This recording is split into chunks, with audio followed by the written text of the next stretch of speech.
خالق کائنات نے ارشاد فرمایا وَإِنَّهُ لَحَقُّ الْيَقِينِ، اور پھر ایسا مقام آتا ہے کہ انسان کو حق الیقین ہو جاتا ہے۔ ایک ہے علم ہونا، علم ہے کہ اللہ تعالیٰ موجود ہے، اللہ تعالیٰ نے اس کائنات کو بنایا ہے، اللہ تعالیٰ اس کائنات کا خالق ہے، وہ سب کا رازق ہے، وہ سب کا مالک ہے، اور ساری کائنات ان دے اختیار دے نال اور ان دے حکم دے نال چل رہی ہے۔ ایک علم ہے۔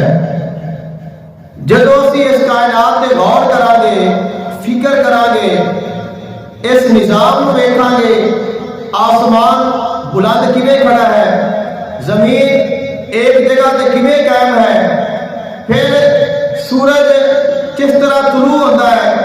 کس طرح غروب ہوتا ہے، چاند کہ جاتا ہے، کس طرح جاتا ہے، ستارے کس طرح چمکتے ہیں، رات دن کس طرح آتے ہیں اور جاتے ہیں، آسمان تو بارش کس طرح آتی ہے، ہواواں کس طرح چلدیاں نے، اے دنیا میں ایک انسان آتا ہے کس طرح آتا ہے، پھر دنیا تے رہتا ہے کس طرح بڑا ہوتا ہے، جوان ہوتا ہے، بوڑھا ہوتا ہے، پھر دنیا تو چلا جاتا ہے، پھر اس زمین دے مختلف فصلیں ہوندیاں نے، مختلف پھل ہوندے نے، انہاں دے الگ الگ رنگ نے، الگ الگ اقسام نے، الگ الگ انہاں دے ذائقے نے، الگ الگ انہاں دے فوائد نے۔ جدو اسی انہاں چیزاں نوں ویکھاں گے، انہاں دے غور کراں گے،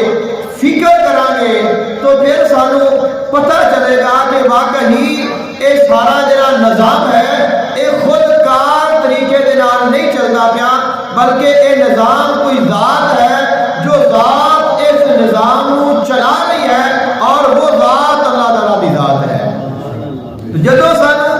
اس نظام کائنات دے وچوں اللہ تعالیٰ کی پہچان ہوئے گی، اس دنیا دیا چیزاں نو ویکھ کے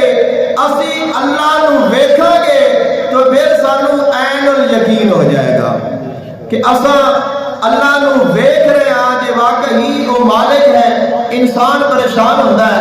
کوئی مصیبت آ جاتی ہے، کوئی دکھ آ جاتا ہے، کوئی بیماری آ جاتی ہے، اسی دعا کرنے ہاں، اللہ ساری دعا نو قبول کرتا ہے، وہ دکھ دور ہو گیا، بیماری چلی گئی، شفایاتی مل گئی، غم دور ہو گیا،